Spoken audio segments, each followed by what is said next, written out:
wasaaradda hawlaha guud dhulka iyo guryeynta Soomaaliland ayaa maanta si toos ah gudaha magaalada lascanod uga bilowday toonbaleenka ama nashqadeynta bilic soo celinta magaalada taas oo lagu banaayo dhismayaasha ka samaysan sadaqadaha ee ku teedsan laamiga wadnaha ee magaalada iyadana markaas la arkayay gaadiidka cagafta oo ku hawlan sida ay u banaan lahaayeen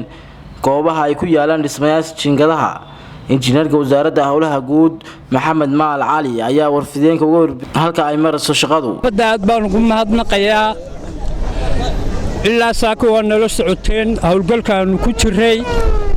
kii nadiifinta wadada wadnaha ayuu ahaa si fiican bay noogu socotay wax dhibaato kala maynaan kulmin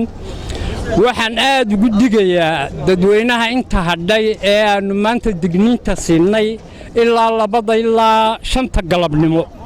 inay ku dhamaystirtaan wixii hadhayna inaanu aroorta gali doono oo aanu gabagabeyn doono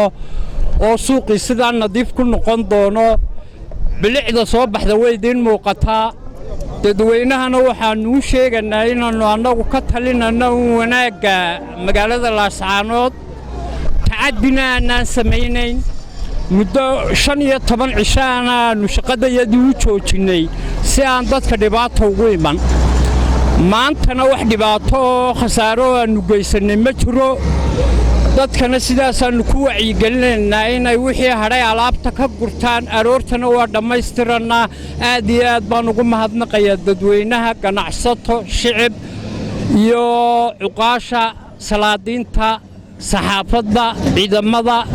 inta nagala hawl gashay aad baan ugu mahadnaqayaa waa mahadsantiin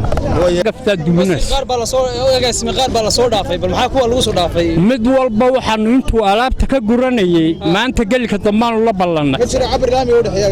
labada dhisme rasmiga ah wax ka sokaynaya ma jiro waa farxan maxamed caydiid wararka RTN lascanod